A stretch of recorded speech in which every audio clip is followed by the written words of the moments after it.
Online class में हार्दिक स्वागत है।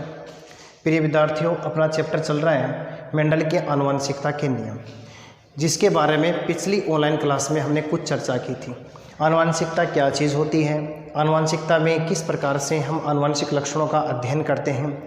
मैंने आपको बताया था कि फादर ऑफ जेनेटिक्स मेंडल को कहा जाता है। आनुवंशिकता का पिता किसे कहा जाता है? मेंडल को कहा जाता है। मेंडल की जीवनी में हमने पढ़ा था किस प्रकार से मेंडल ने अपने पूरे जीवन में शिक्षा प्राप्त की और किस प्रकार से अपने संकर संकरण प्रयोग किए थे।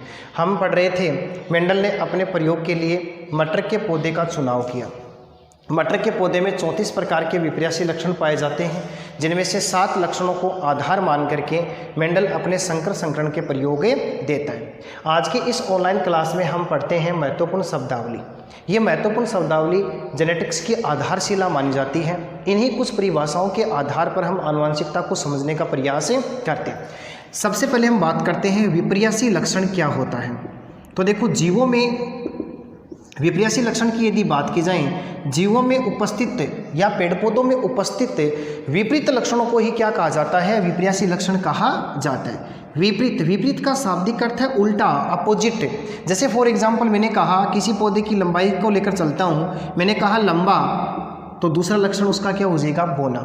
ये एक दूसरे के अपोजिट है। इन्हीं लक्षणों को क्या कहा जाता है? विपर्यासी लक्षण कहा जाता है। तो शब्दावली की पहली परिभाषा थी विपर्यासी लक्षण, यानी विपरीत लक्षणों को क्या कहा जाता है? विपर्यासी लक्षण कहा जाता है।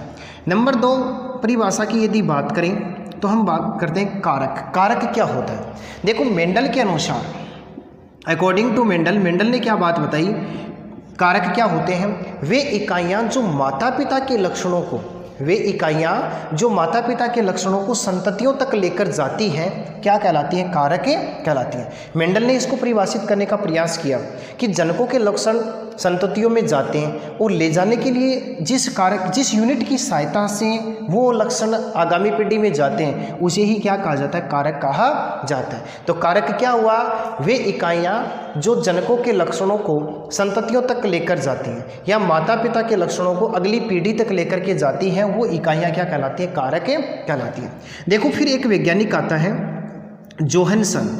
ध्यान से देखना, वैज्ञानिक का नाम है जोहानसन। जोहानसन ने मेंडल के कारक को जीन नाम दिया। क्या नाम दिया? जीन। यानी कारक को ही क्या कहा जाता है? जीन कहा जाता है। किसके अनुसार? जोहानसन के अनुसार। और वर्तमान में जनकों के लक्षणों को संततियों तक ले जाने वाली इकाई को जीन के नाम से ही जाना जाता है।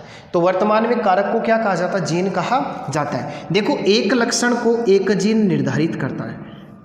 एक लक्षण होगा, कोई भी एक लक्षण है, पौधे की लंबाई है, पुष्प की स्थिति है, बीज का आकार है, इस एक लक्षण को एक जीन निर्धारित करता है। वही जीन जनक से उस लक्षण को संतति तक पहुंचाने का काम करता है। तो जोहानसन के अनुसार जीन वह इकाई है जो माता पिता के लक्षणों को संततियों तक लेकर के जाती है। अब हम आगे अपनी चर्चा को बढ़ाते हैं। फिर हम बात करते हैं प्रभावी लक्षण। किसकी बात करते हैं? प्रभावी लक्षण की बात करते हैं। देखो, प्रभावी लक्षण क्या होता है? जब दो जनकों के मध्य क्रॉस करवाया जाए, जैसे मैंने कहा capital T into small T. मैंने एक लंबे पौधे वाले जनक का एक बोने पौधे जनक के साथ में क्रॉस करवाया।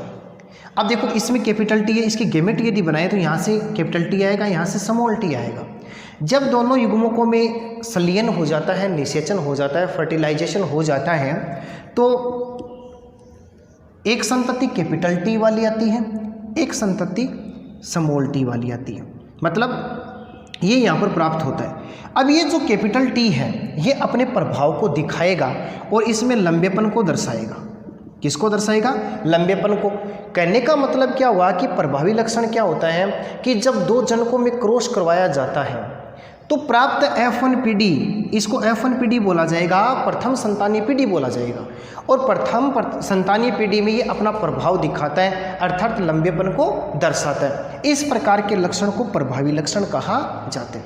ध्यान से समझने का प्रयास कीजिए। जब दो जनकों में क्रॉस करवाया जाता है तो प्राप्त संतति में जो लक्षण अपना प्रभाव दिखाता है उसे प्रभावी लक्षण कहा जाता है। फिर प्रभावी का अपोजिट हो जाएगा अप्रभावी लक्षण। स्पष्ट है, सरल है, समझने का प्रयास कीजिए। जिस प्रकार से कैपिटल टी ने अपना प्रभाव दिखाया और प्रभावी लक्षण कहलाया, ठीक उसी प्रकार ध्यान दें स्मॉल टी बोनेपन को कोडित कर रहा है, लेकिन F1PD में अपना प्रभाव नहीं दिखा पाता है, इसलिए इसको क्या कहा जाता है? अप्रभावी लक्षण कहा जाता है। तो तीसरी शब्दावली में तीसरी परिभाषा थी प्रभावी लक्षण की, चौथी परिभाषा थी अपनी अप्रभावी लक्षण की। अब देखो हम बात करते हैं युग्म विकल्पी की।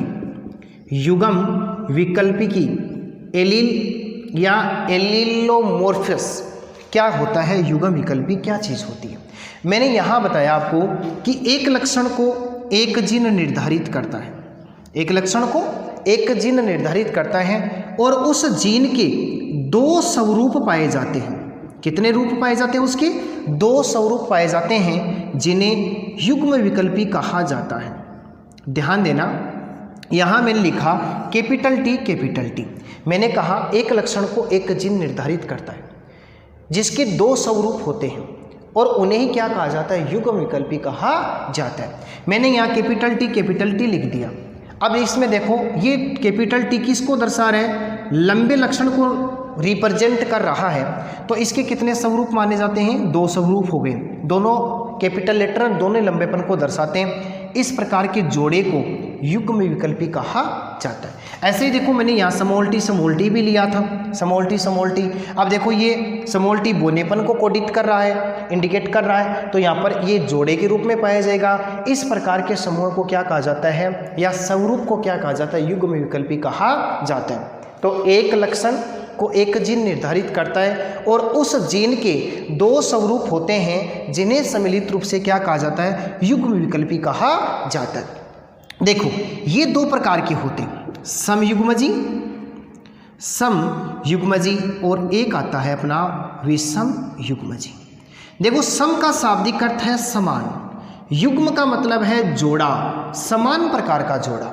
मतलब क्या हुआ कि जब उस जीन के दोनों स्वरूप एक ही प्रकार के हो, जब उस जीन के, मैंने क्या कहा कि एक जीन के 2 स्वरूप होते हैं जिन्हें सम्मिलित रूप से युग्म विकल्पी कहा जाता है। यदि जीन के दोनों स्वरूप समान हैं तो उन्हें समयुग्मजी कहा जाएगा। क्या कहा जाएगा? समयुग्मजी कहा जाएगा। जैसे बार बार एग्जाम्पल में लिया जा रहा है capital T cross small T.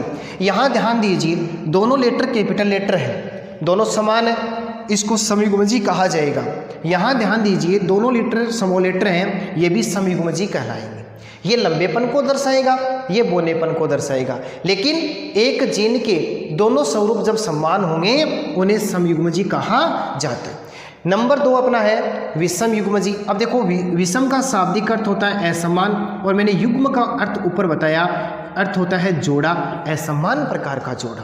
कहने का मतलब यानी एक जीन को एक लक्षण को एक जीन निर्धारित करता है जब उस जीन के एक स्वरूप में प्रभावी हो और दूसरे स्वरूप में अप्रभावी हो, दोनों अलग अलग प्रकार के हो, तो उन्हें क्या कहा जाता है? विषम युग्मजी कहा जाता है। तो F1PD में हमेशा विषम युग्मजी संतति प्राप्त होती है, क्योंकि उसमें प्रभावी के साथ साथ में अप्रभावी लक्षण को कोडित करने वाली जीन भी क्या हो जाती है? वंशानुगत हो जाती है। ये इस प्रकार की जो संतति होती है वो विषम युग्मजी संतति कहलाती है। तो अपनी 5 नंबर की परिभाषा युग्म विकल्पी थी, उसमें मैंने इसके कितने स्वरूप बता दिए, कितने प्रकार बता दिए? 2 प्रकार के, समयुग्मजी और विषम युग्मजी प्रकार बताए। फिर देखो हम आगे बढ़ते हैं, अगली परिभाषा की यदि बात करें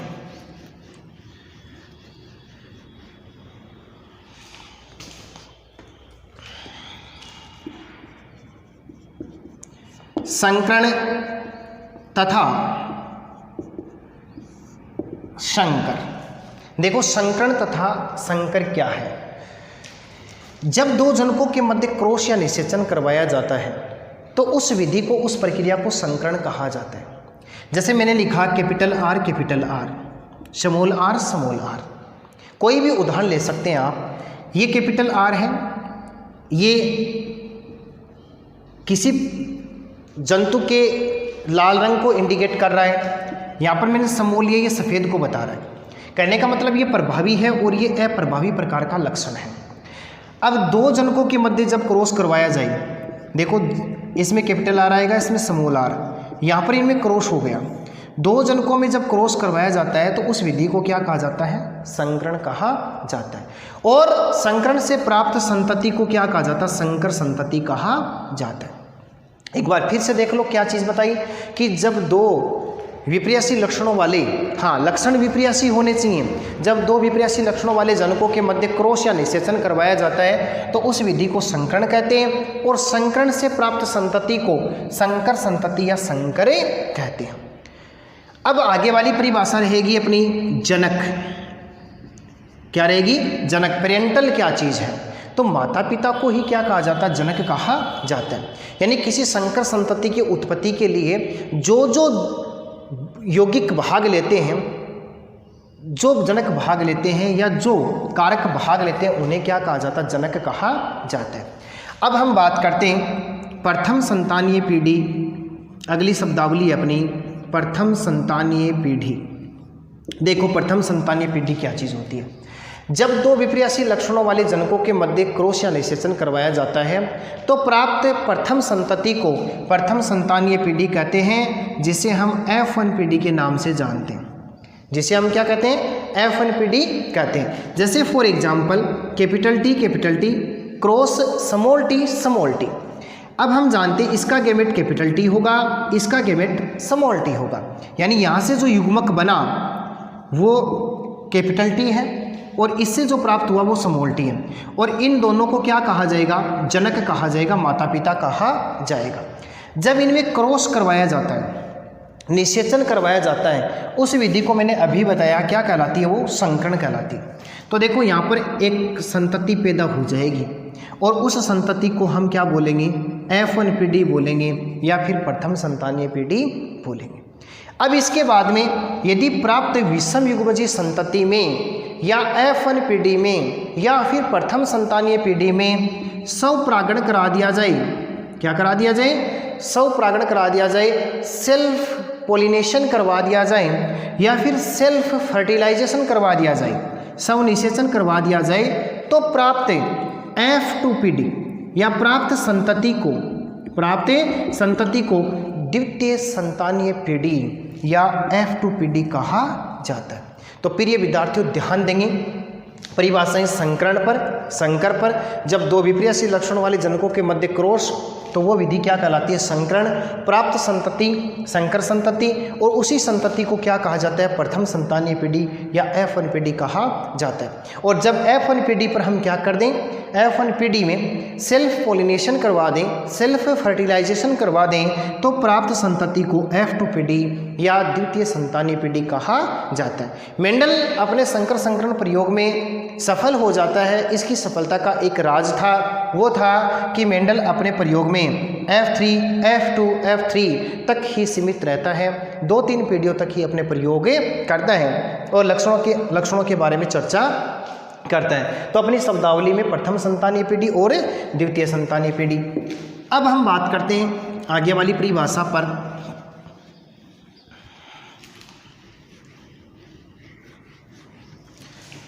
जीन प्ररूप। देखो जीन प्ररूप क्या होता है? किसी भी जीव की जेनेटिक स्ट्रक्चर, आनुवंशिक रचना, आनुवंशिक संरचना को जीन प्ररूप कहा जाता है। देखो कोई भी जीव है, उसकी आनुवंशिक संरचना किस प्रकार की है, उसमें किस प्रकार का जेनेटिक मटेरियल है, उसी को क्या कहा जाता है? जीन प्ररूप कहा जाता है। और यह जीन प्ररूप उस संतति में माता तथा पिता दोनों से प्राप्त होता है। यानी माता पिता के लक्षणों को कोडित करने वाली इकाइयाँ सम्मिलित रूप से क्या कहलाती है? जीन प्ररूप कहलाती है। तो प्रिय विद्यार्थी ध्यान देंगे, अगली परिभाषा अपनी थी जीन प्ररूप की। जीन प्ररूप क्या है? यानी किसी भी जीव की आनुवंशिक संरचना को निरूपित करने वाली इकाई जीन प्ररूप कहलाती है। और ये आनुवंशिक रचना, आनुवंशिक संरचना उस संतति में माता तथा पिता से प्राप्त होती है। फिर अगली परिभाषा है लक्षण प्ररूप। देखो लक्षण प्ररूप क्या है? किसी भी जीव की बाह्य प्रतीति, ध्यान देना, कोई भी जीव है उसकी यदि बाह्य प्रतीति की बात करें वह बाहर से कैसा दिखाई देता है? वो लंबा है, वो बौना है, वो गोल है, वो झुर्रीदार है, वो मोटा है, चपटा है, किस प्रकार का है? वो प्रतीति क्या कहलाती है? उसकी लक्षण प्ररूप कहलाती है, जीनोटाइप कहलाती है। क्या कहलाती है? जीनोटाइप कहलाती है, लक्षण प्ररूप कहलाती है, सॉरी फिनोटाइप।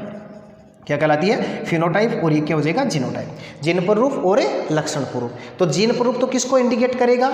उसकी आनुवांशिक रचना को, आनुवांशिक संरचना को निरूपित करेगा, और लक्षण प्ररूप किसको निरूपित करेगा? उसकी बाह्य प्रतीति को निरूपित करेगा, अर्थात तो वो जंतु किस प्रकार का दिखाई देता है, बाहर से देखने पर उसमें किस प्रकार के लक्षण दिखाई देते हैं, ये सब चीज़ें उसके क्या कहलाते हैं? लक्षण प्ररूप कहलाते हैं। फिर हम अगली परिभाषा की चर्चा करें तो एक संकर संकरण। एक संकर संकरण क्या चीज़ होती है? ध्यान देना, एक संकर संकरण, जब एक जोड़ी विपर्यासी लक्षणों वाले जनकों के मध्य क्रॉस या निषेचन करवाया जाता है तो उस विधि को एक संकर संकरण कहते हैं। कितनी जोड़ी? एक का मतलब देखो, एक जोड़ी लक्षण। जैसे मैंने कहा कि मैंने ले लिया कि ये कोई लाल पुष्प है और लाल पुष्प का क्रॉस मैंने सफ़ेद पुष्प वाले पौधे के साथ में करवा दिया, तो ये जो लाल एक ही लक्षण हुआ, ये किस प्रकार का लक्षण है? पुष्प के रंग का लक्षण है, पुष्प के रंग का लक्षण है। तो एक लक्षण को जब लेकर के चलते हैं और संकरण करवाते हैं तो उसे एक संकर संकरण कहा जाता है। आगे अपना आता है द्विव संकर संकरण।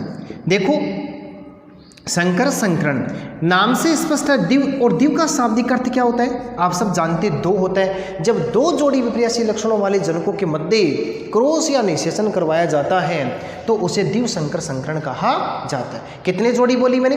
दो जोड़ी विपर्यासी लक्षण।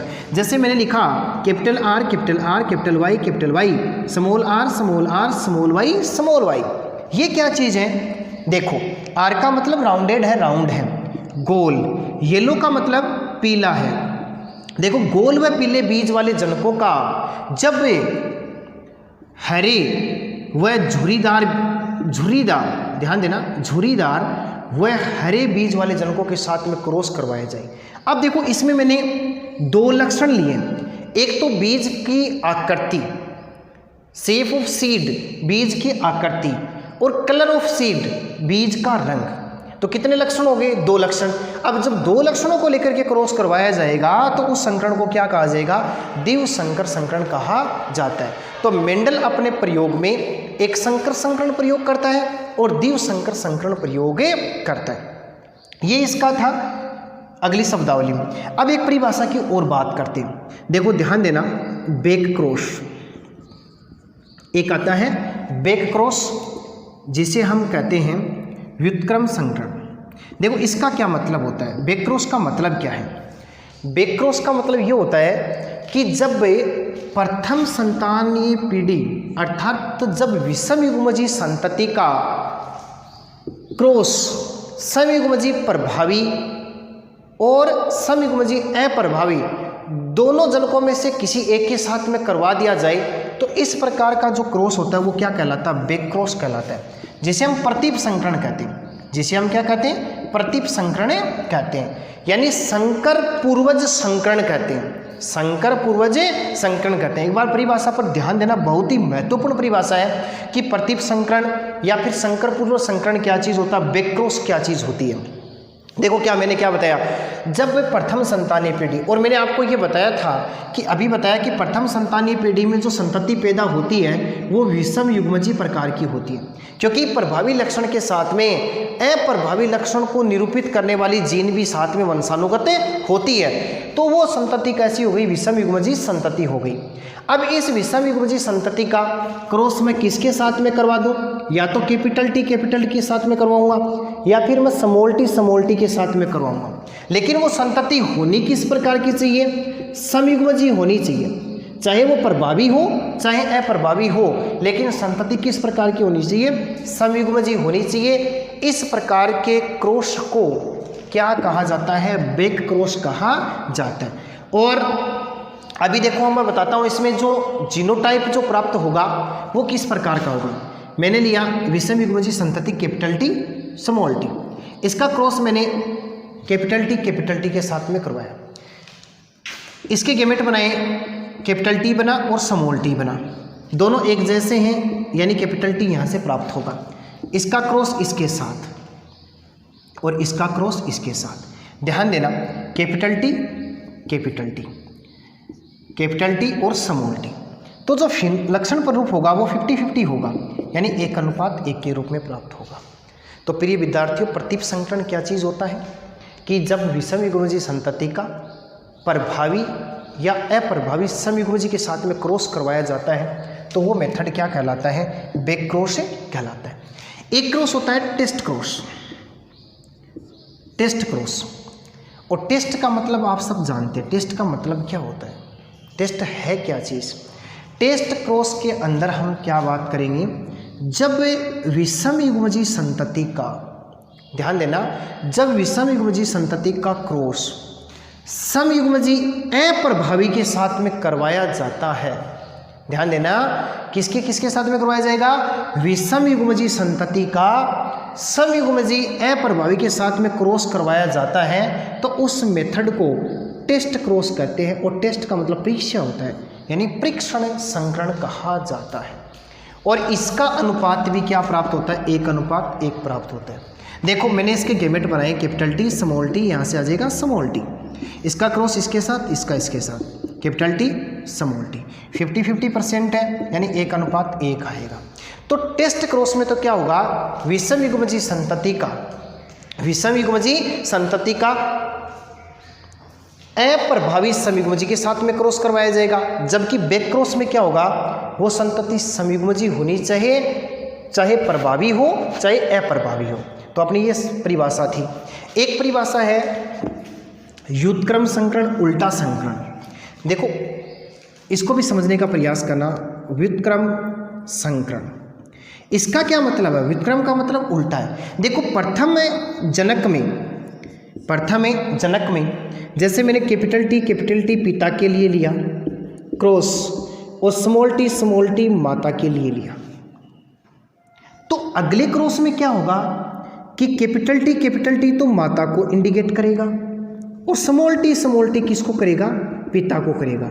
इसे व्युत्क्रम या उल्टा संकरण कहा जाता है।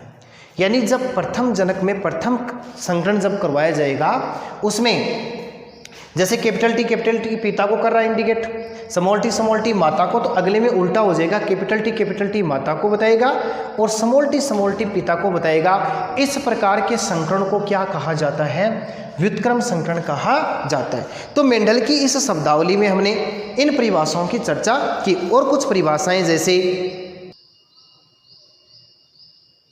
जैसे विपूषण, एक शब्द आता है विपूषण। ये विपूषण क्या होता है, जिसको हम मेंडल की टेक्निक में पढ़ते हैं। देखो मेंडल ने संकर संकरण प्रयोग करने के लिए एक तकनीक को काम में लिया और उस तकनीक में किस प्रकार से मटर के पौधे पर अपने प्रयोग किए। सबसे पहली टेक्निक थी इसकी, देखो मेंडल ने जो मटर का पौधा चुना, वो मटर का पौधा द्विलिंगी पुष्प है, जो मैंने आपको पहले ही बता दिया था कि इसने क्यों चुना, ताकि आसानी से उसमें क्रॉस करवाया जा सके। अब द्विलिंगी पुष्प है तो जब इसका क्रॉस किसी अन्य जनक के साथ में करवाया जाए, यानी विपरीत लक्षण वाले द्विलिंगी पुष्प होने के कारण इसमें आसानी से स्वपरागण हो जाता है। क्या हो जाता है? स्वपरागण। और स्वपरागण होने से जनक के लक्षण यथावत बने रहते हैं। तो मेंडल ने क्या काम किया कि इसकी कली को खोलकर, पुष्प की कली को खोला। ध्यान देना मेरी बात को, बहुत ही अच्छी बात बता रहा हूँ कि द्विलिंगी पुष्प है और द्विलिंगी पुष्प तो इसमें आसानी से क्या हो जाएगा? स्वपरागण हो जाएगा। इस स्वपरागण को रोकने के लिए मेंडल ने टेक्निक में पहला पॉइंट क्या अपनाया कि पुष्प की कली को खोल करके वर्तिकाग्र के परिपक्व होने से पहले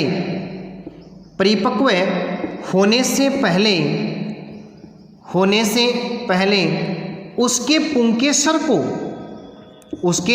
पुंकेसर को हटा दिया, और यह विधि क्या कहलाती है? विपूषण कहलाती है। तो अपनी अगली परिभाषा किस प्रकार से कहाँ से निकल के आई है? मेंडल के टेक्निक में मेंडल ने जो संकर संकरण प्रयोग किए उसमें एक तकनीक को काम में लिया और उस तकनीक का पहला रूप क्या था कि मटर का पौधा द्विलिंगी पुष्प होता है, इसमें आसानी से स्वपरागण हो जाता है। इस स्वपरागण सेल्फ पोलिनेशन को रोकने के लिए मेंडल क्या काम करता है, पुष्प की कली को खोलता है और वर्तिकाग्र के परिपक्व होने से पहले उसके पुंकेसर को हटा देता है, काट देता है, अलग कर देता है और उस मेथड को क्या कहा जाता है, विपुषण कहा जाता है। अब इसको जैसे ये हटाएगा तो अब पुष्प बदिया बन जाएगा। किस प्रकार का बन जाएगा, बदिया बन जाएगा। और अब जैसे ये वर्तिकाग्र परिपक्व होगी तो जिस पौधे का संकरण करवाना होता है या मेंडल को अगली पीढ़ी में जिस प्रकार का लक्षण चाहिए उसके पुष्प के परागकण वर्तिकाग्र पर लाकर के गिरा देता है और संकरण की प्रक्रिया को संपादित करता है। तो मेंडल की टेक्निक में पहला पॉइंट ये था। अब ये बधिया करने के बाद में वो क्या काम करता है, ध्यान देना, बधिया करने के बाद में वो क्या काम करेगा कि कृत्रिम परागण। अब देखो कृत्रिम परागण क्या होता है, आर्टिफिशियल पोलिनेशन क्या चीज़ होती है। कई बार क्या होता है कि परागण की जो प्रक्रिया होती है वो कीटों के द्वारा, पक्षियों के द्वारा, जल के द्वारा, हवा के द्वारा भी संपन्न हो जाती है। कहने का मतलब क्या हुआ कि पक्षी जो हैं या छोटे जो कीट पतंगे जो होते हैं वो फूलों का रस चूसते हैं, तो वो एक फूल से दूसरे पुष्प पर ऐसे जाते रहते हैं। तो मेंडल ने सोचा मैंने पुंकेसर को तो हटा दिया लेकिन किसी कीट के साथ में किसी अन्य पादप के परागकण चिपक करके इस वर्तिकाग्र तक आ सकते हैं। तो मेंडल ने ये बधिया किए हुए वर्तिकाग्र वाले पुष्प पर क्या कर दी, पॉलीथीन की थैली बांध दी। क्या बांधा, पॉलीथीन की थैली बांध दिया ताकि आसानी से परागण को रोका जा सके।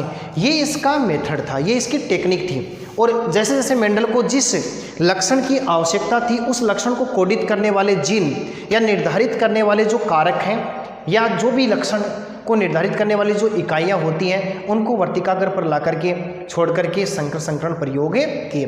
तो इस प्रकार से मेंडल ने अपने संकर संकरण प्रयोग की शुरुआत की और संकर संकरण प्रयोग में एक महत्वपूर्ण टेक्निक को काम में लिया। कल की ऑनलाइन क्लास में हम मेंडल के एक संकर संकरण और द्विव संकर संकरण पर आधारित कुछ नियमों का अध्ययन करेंगे।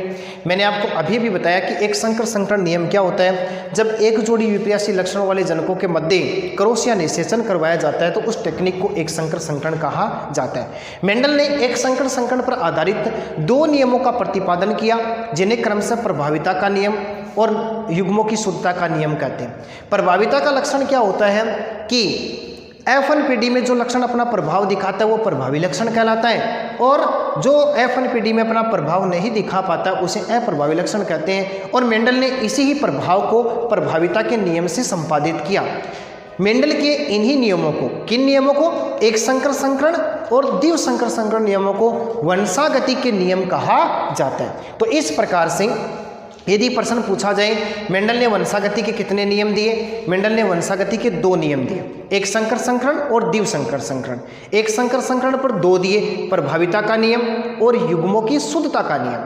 युग्मों की शुद्धता के नियम को पृथक्करण का नियम, विसंयोजन का नियम भी कहते हैं। और द्विव संकर संकरण पर आधारित एक नियम दिया जिसे स्वतंत्र अपयूहन का नियम कहा जाता है, जिनकी चर्चा हम अगली ऑनलाइन क्लास में करेंगे। आशा करता हूँ सभी विद्यार्थियों को इस चैप्टर की रूपरेखा अच्छे से समझ में आई होगी। जैसे जैसे हम आगे बढ़ते जाएंगे और अधिक समझाने का प्रयास करूँगा। आप मेरे साथ जुड़िए। धन्यवाद।